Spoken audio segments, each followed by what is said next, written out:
도와주세요. 거기 누구 없어요? 민철이는 목이 터질도록 외쳤지만 돌아오는 것은 거센 빗소리와 으스스한 나무들의 울음소리뿐이었습니다. 주머니 속에 휴대폰을 꺼내보았지만 차가운 금속 덩어리는 여전히 전원이 켜지지 않았습니다. 아빠! 민철이는 빗물 섞인 눈물을 쏟아냈습니다. 추위가 뼛속까지 파고들었고 몸이 덜덜 딸리기 시작했습니다. 재혼증이 찾아오려던 찰나에 저 멀리서 희미한 소리가 들려왔습니다. 산짐승일지도 모른다는 생각에 민철이는 숨을 죽였습니다. 소리는 점점 가까워졌습니다. 숲을 헤치며 나타난 그림자. 그것은 서울의 밤은 언제나 화려합니다. 수만 개의 창문이 별처럼 빛나고 저마다의 집에서는 따뜻한 저녁밥 짓는 냄새가 흘러나오죠. 하지만 여기 강남의 한 아파트 1205호의 공기는 조금 다릅니다. 초등학교 5학년 민철이의 방문은 오늘도 굳게 닫혀 있습니다. 벽지 대신 빼곡히 붙은 상장들, 수학 경시대회 금상, 영어 말하기 대회 최우수상, 화려한 금박 테두리들이 형광등 불빛을 받아 번쩍이지만 정작 책상 앞에 앉은 12살 소년의 눈동자에는 아무런 빛이 없습니다. 시계는 벌써 밤 9시를 넘기고 있었죠. 민철이는 습관처럼 연필을 돌리다 거실로 나옵니다. 30평대 아파트는 모델하우스처럼 깔끔하지만 온기라곤 찾아볼 수 없습니다. 식탁 위에는 차게 식은 쪽지 한 장이 덩그러니 놓여 있습니다. 민철아, 아빠랑 엄마 오늘 늦어. 냉장고에 반찬 있으니까 챙겨 먹어. 사랑해, 엄마. 사랑해 라는 글자는 인쇄된 활자처럼 건조합니다. 민철이는 익숙한 듯 냉장고 문을 엽니다. 윙 하는 기계음만이 텅 빈 집안의 침묵을 채웁니다. 전자레인지가 돌아가는 2분 동안 민철이는 식탁 의자에 앉아 까만 창문에 비친 자신의 얼굴을 바라봅니다. 배가 고픈 건지 마음이 고픈 건지 알 수 없는 허기가 밀려옵니다. 민철이의 아버지 박경식 씨는 성실한 가장입니다. 대기업 부장이라는 타이틀을 지키기 위해 그는 매일 새벽 별을 보고 나가 달을 보고 들어옵니다. 어머니 이혜순 씨 역시 마찬가지입니다. 누구보다 치열하게 살아가는 워킹맘인 그녀에게 민철이는 자랑스러운 아들이자 동시에 늘 미안한 숙제 같은 존재였습니다. 다음 날 아침 풍경도 다르지 않습니다. 전쟁터 같은 출근 시간. 박경식 씨는 넥타이를 매며 현관을 나서고 이혜순 씨는 전화기를 붙들고 구두를 신습니다. 민철아, 식탁에 시리얼 있어. 학원 늦지 말고. 현관문이 탕 하고 닫히는 소리. 그 소리가 민철이에겐 세상과 자신을 단절시키는 신호탄처럼 들립니다. 남겨진 우유 한 팩과 시리얼 그릇. 민철이는 숟가락을 들었지만 입맛이 없습니다. 학교에서도 학원에서도 민철이는 모범생이지만 유령입니다. 친구들이 3, 4, 5 모여 축구를 할 때도 민철이는 영어 단어장을 보며 복도를 지나갑니다. 아이들의 웃음소리가 투명한 유리병 너머에 있는 것처럼 멀게만 느껴집니다. 민철이가 유일하게 마음을 여는 곳은 손바닥만한 스마트폰 게임 세상뿐입니다. 그곳에서는 레벨이 오르면 파티가 열리고 모두가 자신을 영웅이라 불러주니까요. 추석 연휴가 시작되던 날, 민철이네 차는 꽉 막힌 고속도로 위에 서 있었습니다. 운전대를 잡은 아버지 박경식 씨의 미간에는 깊은 주름이 패어있고 조수석의 어머니 이혜순 씨는 쉴 새 없이 울리는 업무 알림톡을 확인하고 있습니다. 꼭 가야 돼요? 가서 할 것도 없는데. 뒷좌석의 민철이가 이어폰을 낀 채 투덜거립니다. 민철아, 할아버지 혼자 계시는데 명절엔 가야지. 그리고 너 차에서 게임 좀 그만해라. 아버지의 꾸중에도 민철이는 들은 척도 하지 않습니다. 창밖으로 펼쳐진 풍경이 회색 빌딩 숲에서 황금빛 들판으로 바뀌어 갔지만 소년의 눈은 여전히 작은 액정 화면에 고정되어 있었습니다. 사실 민철이는 두려웠는지도 모릅니다. 와이파이가 터지지 않는 세상, 학원 숙제가 없는 시간, 온전히 가족과 얼굴을 맞대야 하는 그 어색한 공기가 말이죠. 비포장도로를 덜컹거리며 들어선 시골집. 차문을 열자마자 훅 끼쳐오는 것은 흙내음과 거름 냄새였습니다. 민철이는 저도 모르게 코를 막았습니다. 아이고, 내 새끼들 왔냐? 대문이 열리고 박노인이 버선발로 뛰어나오셨습니다. 75의 나이에도 자식 온다는 소식에 새벽부터 기다리셨을 테죠. 그 뒤로 누런 털이 숭숭 빠진 늙은 개 한 마리가 꼬리를 프로펠러처럼 돌리며 따라 나옵니다. 녀석의 이름은 구추리입니다. 민철아, 키가 더 컸구나. 어디 보자, 우리 장손. 할아버지가 반가움에 와락 손을 뻗으셨습니다. 밭일을 하다가 급히 나오셨는지 손톱 밑에는 까만 흙대가 끼어 있고 손바닥은 나무 껍질처럼 거칠었습니다. 그 투박한 손이 민철이의 팔에 닿으려던 순간, 진짜 만지지 마세요. 민철이가 기겁을 하며 뒤로 물러섰습니다. 순간 마당의 공기가 얼어붙었습니다. 민철이의 새하얀 브랜드 티셔츠와 할아버지의 흙 묻은 러닝셔츠 사이에는 건널 수 없는 강이 흐르는 듯 했습니다. 야, 박민철, 너 그게 무슨 버릇이야? 아버지 경식 씨가 버럭 소리를 질렀지만 민철이는 지지 않고 대들었습니다. 끈적거린단 말이에요. 냄새도 나고. 나 집에 갈래. 할아버지의 손이 허공에서 갈 길을 잃고 멈췄습니다. 무안함과 서글픔이 뒤섞인 표정으로 할아버지는 슬그머니 뒷짐을 지셨습니다. 아니다. 애가 깔끔 떨어서 그렇지. 괜찮다, 괜찮아. 어서 들어가자.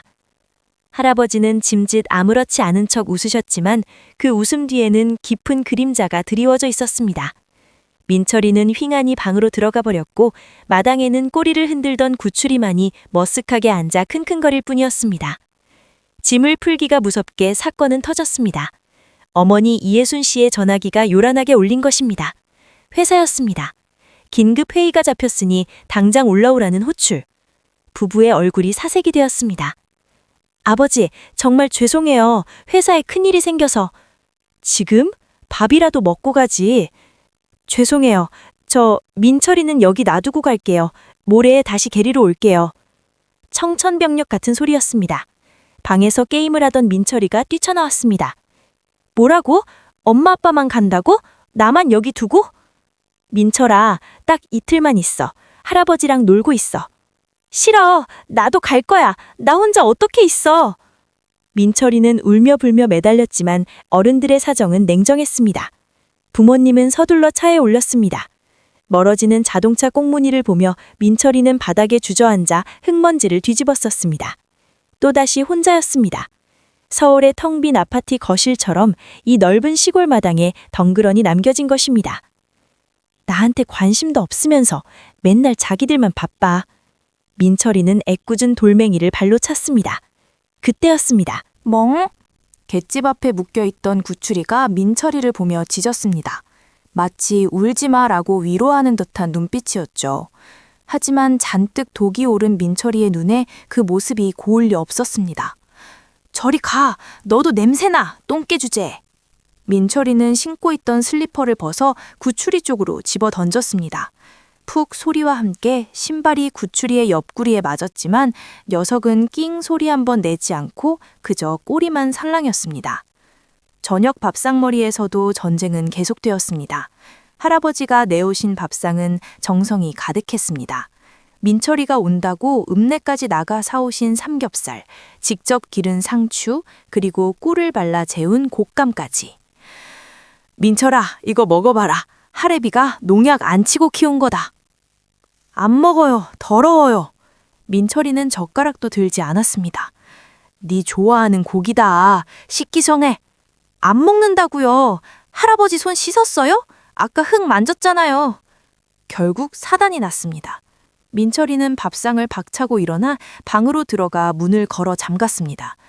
마루에 홀로 남은 할아버지는 떨리는 손으로 식어가는 삼겹살을 집어 구추리의 밥그릇에 덜어주셨습니다. 먹어라, 구추라. 내 새끼는 안 먹는다는데 너라도 많이 먹어라. 할아버지의 굽은 등 위로 어둠이 무겁게 내려앉았습니다. 방 안, 이불을 뒤집어 쓴 민철이는 스마트폰만 만지작거렸습니다.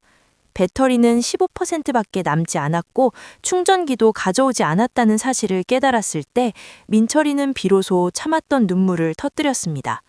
세상에 정말 혼자 남겨진 기분. 그 고독한 밤 창밖에서는 늙은 개 구추리가 달을 보며 구슬프게 울고 있었습니다. 다음 날 아침 시골의 태양은 가차없이 떠올렸습니다. 민철이는 일찍 잠에서 깨어 가장 먼저 스마트폰을 확인했습니다. 하지만 액정은 까만 침묵만을 지켰습니다. 배터리 0%. 서울에서의 연결고리가 완전히 끊어진 순간이었습니다. 아, 진짜 되는 게 하나도 없어. 민철이는 신경질적으로 폰을 던져두고 밖으로 나왔습니다. 마당 한켠에서 할아버지는 벌써 밭으로 나갈 채비를 하고 계셨습니다. 민철아, 일어났니? 밥 먹어야지. 안 먹는다고요. 민철이는 대문을 박차고 무작정 길을 나섰습니다. 마을 어귀쯤 갔을 때 어제 본 동네 아이들이 자전거를 타고 지나가는 것이 보였습니다. 야, 서울에! 우리 저기 산 너머 개울 갈 건데 같이 갈래? 거기 가재도 많아. 서울에선 한 번도 해본 적이 없는 제안이었습니다. 평소라면 거절했겠지만 지금의 민철이에겐 이 지루한 시골집을 벗어날 수만 있다면 무엇이든 상관없었습니다. 민철이는 슬리퍼 차림으로 아이들을 따라 나섰습니다. 산길은 생각보다 험했습니다. 아이들은 다람쥐처럼 산 등성이를 잘도 탔지만 매끈한 아파트 복도만 걷던 민철이에겐 돌멩이 하나, 풀 한 포기가 모두 장애물이었습니다. 숨은 턱끝까지 차올랐고 땀바늘이 눈을 찔렀습니다. 야, 너네 너무 빨라. 같이 가. 하지만 개구쟁이들은 민철이의 외침을 뒤로하고 저 멀리 사라져버렸습니다. 낯선 산속에 홀로 남겨진 민철이. 그때였습니다. 갑자기 하늘이 어두워지더니 후두둑 굵은 빗방울이 떨어지기 시작했습니다. 시골의 소나기는 자비가 없었습니다. 순식간에 시야가 흐려졌고 민철이는 길을 잃었습니다. 엄마, 아따! 공포가 밀려왔습니다. 민철이는 비를 피할 곳을 찾다 발을 헛디뎠습니다. 빗물에 젖은 흙탕물은 빙판보다 미끄러웠습니다. 악! 비명소리와 함께 민철이는 가파른 비탈 아래로 굴러떨어졌습니다. 한참을 굴러 내려간 민철이가 멈춘 곳은 인적이 닿지 않는 깊은 구덩이 아니었습니다.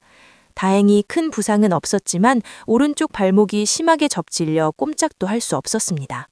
비는 더욱 거세졌고 주위는 삽시간에 어두워졌습니다. 도와주세요. 거기 누구 없어요? 민철이는 목이 터질도록 외쳤지만 돌아오는 것은 거센 빗소리와 으스스한 나무들의 울음소리뿐이었습니다. 주머니 속에 휴대폰을 꺼내보았지만 차가운 금속 덩어리는 여전히 전원이 켜지지 않았습니다. 나는 여기서 죽는 걸까?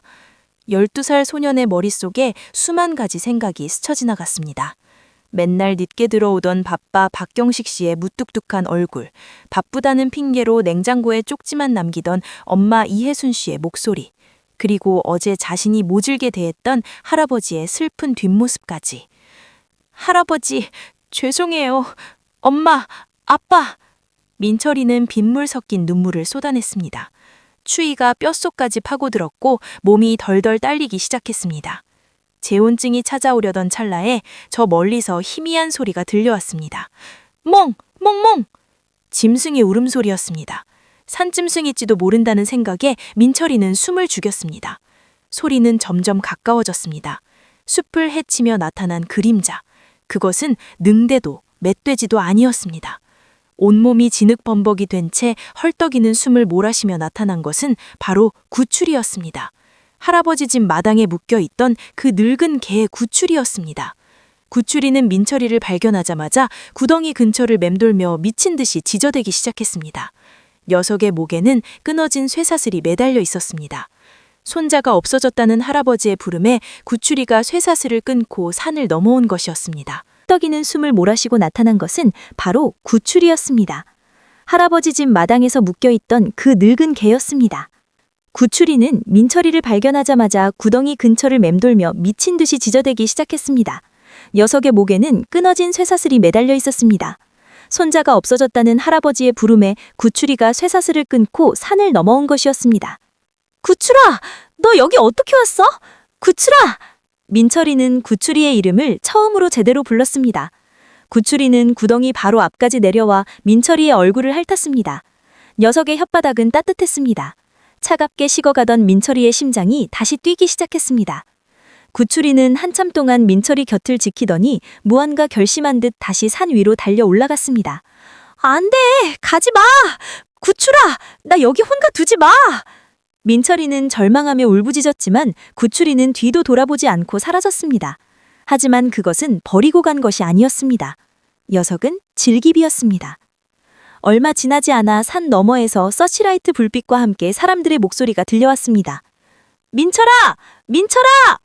박경식 씨의 목소리였습니다. 회사로 달려갔던 아버지가 사고 소식을 듣고 비바람을 뚫고 내려온 것이었습니다. 그 옆에는 할아버지가 구추리의 등을 토닥거리며 달려오고 계셨습니다. 찾았다! 여기 있다! 사람들이 민철이를 끌어올렸을 때 민철이는 가장 먼저 아버지의 품에 안겼습니다. 아버지는 쇳가루 냄새 대신 빗물과 눈물 냄새가 났습니다. 그리고 그 옆에는 구추리가 발바닥에 피가 맺은 채로 꼬리를 흔들고 있었습니다. 녀석은 쇠사슬을 끊고 산길을 달리는 동안 발톱이 빠지고 살점이 떨어져 나갔지만 민철이를 찾았다는 안도감에 고통도 잊은 듯 했습니다. 집으로 돌아온 밤, 할아버지는 따뜻한 물을 데워 민철이의 발목을 찜질해 주셨습니다. 미안하다, 민철아. 이 할애배가 잘 못 봐서. 할아버지의 거친 손등 위로 눈물이 떨어졌습니다. 민철이는 처음으로 할아버지의 손을 맞잡았습니다. 어제는 그토록 지저분해 보였던 그 흙때 묻은 손이 지금은 세상에서 가장 따뜻한 난로처럼 느껴졌습니다. 그날 밤, 민철이는 구추리의 갯집 앞으로 다가갔습니다. 녀석은 지칠 대로 지쳐 곤히 잠들어 있었습니다. 민철이는 자신이 아끼던 담요를 가져와 구추리의 몸 위로 살며시 덮어주었습니다. 고마워, 구추라. 네가 우리 집 진짜 영웅이야. 달빛 아래 구추리가 잠결에 꼬리를 한번 탁 치며 화답했습니다. 폭풍 같았던 명절이 지나 민철이네 가족은 다시 서울의 아파트로 돌아왔습니다. 외관은 변한 것이 없었지만 1205 현관문을 열고 들어서는 세 사람의 공기는 전과는 사뭇 달랐습니다. 민철이는 집에 오자마자 예전처럼 방으로 들어가 문을 닫지 않았습니다. 대신 거실 식탁에 앉아 할아버지가 싸주신 꽃감 상자를 열었습니다. 엄마, 이거 진짜 맛있어. 할아버지가 하나하나 다 닦으신 거래. 이예순 씨는 아들의 말에 코끝이 찡해졌습니다. 냉장고에 쪽지만 남기고 나다던 자신의 뒷모습이 떠올랐기 때문입니다. 그녀는 앞치마를 두르고 주방으로 향했습니다. 오늘은 반찬 가게 음식이 아닌 할아버지가 보내주신 텃밭 채소로 된장찌개를 끓이기 시작했습니다. 보글보글 끓는 소리가 거실을 채우자 비로소 집다운 온기가 감돌았습니다. 박경식 씨도 달라졌습니다. 거실 소파에 앉아 텔레비전만 보던 그는 민철이 곁에 앉아 조용히 말을 건넸습니다. 민철아, 발목은 좀 어때? 아빠가 어제는 너무 놀라서 화만 냈지. 미안하다. 그 무뚝뚝한 박경식이라는 산이 처음으로 아들에게 사과를 건넨 순간이었습니다. 민철이는 고개를 저으며 아버지의 투박한 손을 잡았습니다. 그 손은 쇳가루 냄새 대신 아들을 구하기 위해 산을 타던 땀 냄새와 간절함이 배어 있었습니다. 그날 밤, 민철이는 충전된 휴대폰을 켰습니다. 게임 앱 대신 가장 먼저 누른 것은 카메라였습니다. 시골에서 찍어온 구추리의 사진과 할아버지의 웃는 모습. 민철이는 그 사진을 가족 단톡방에 올리며 메시지를 적었습니다. 우리 이번 겨울에도 할아버지 댁 가요. 구추리 보고 싶다. 시간은 가을을 지나 겨울로 다시 봄으로 빠르게 흘러갔습니다. 서울의 민철이는 이제 더 이상 유령이 아니었습니다. 학원 성적보다 더 중요한 것은 할아버지와의 영상통화 시간이었습니다. 할아버지, 구추리 좀 보여주세요. 화면 속 할아버지는 서툰 솜씨로 카메라를 구추리에게 비쳤습니다. 구추리는 그 자리에서 꼬리를 흔들며 민철이의 목소리에 귀를 쫑긋 세웠습니다. 민철이는 용돈을 아껴 구추리에게 보낼 맛있는 간식과 따뜻한 갯집 매트를 택배로 보냈습니다. 이예순 씨는 이제 퇴근길에 민철이와 통화하며 저녁 메뉴를 정합니다. 민철아, 오늘 아빠가 일찍 오신대. 할아버지가 보내주신 고구마 삶아 먹을까?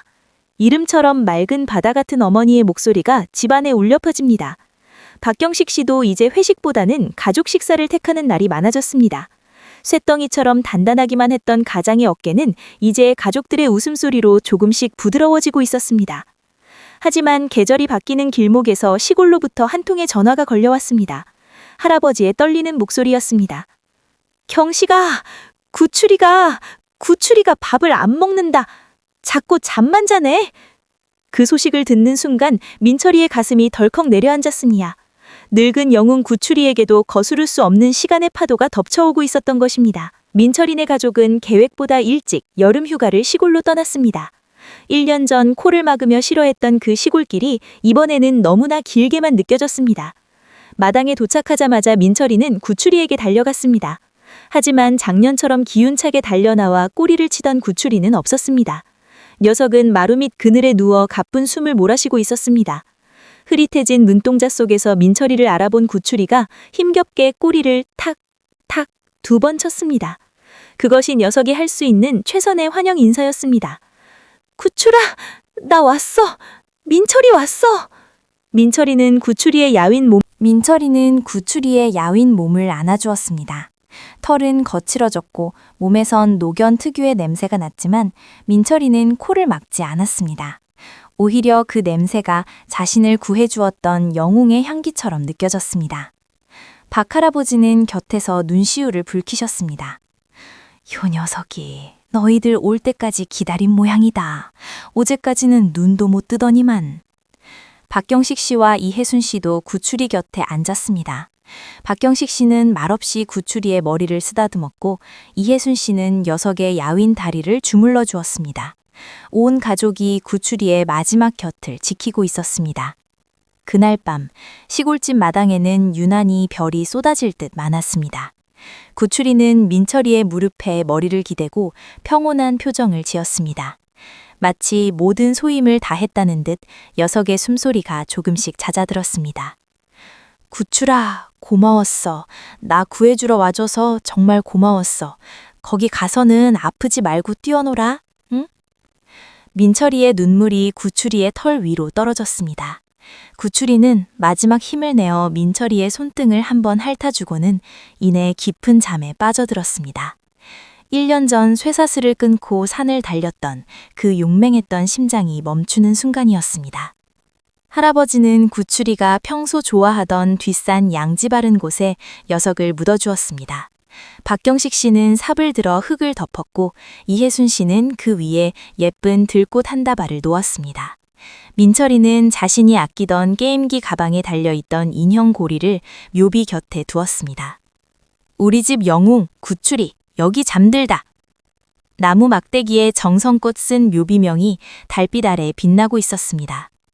슬펐지만 비참하지 않은 이별이었습니다. 사랑을 주고받은 이들만이 나눌 수 있는 숭고한 작별이었습니다. 그날 밤 구추리가 떠난 빈자리에는 정막이 감도는 듯 했습니다. 하지만 슬픔은 오래 머물지 않았습니다.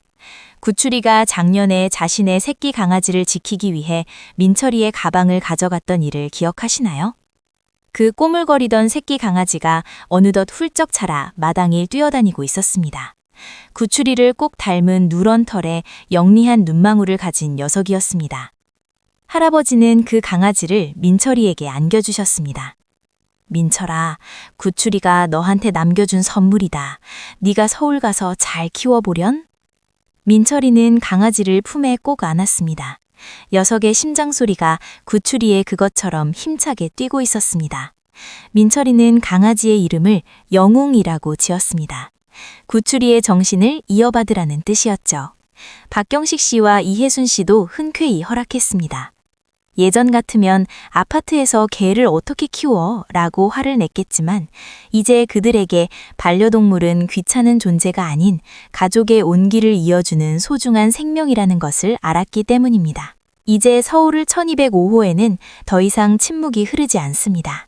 현관문을 열면 쪽지 대신 영웅이가 꼬리를 흔들며 마중을 나오고 주방에선 이혜순 씨의 정성스러운 요리 냄새가 풍깁니다. 퇴근한 박경식 씨는 민철이와 함께 영웅이를 데리고 산책을 나갑니다. 민철이는 이제 압니다. 박경식이라는 이름의 산이 얼마나 단단하게 자신을 지켜주고 있는지, 이혜순이라는 이름의 바다가 얼마나 깊은 사랑으로 자신을 감싸고 있는지 말이죠.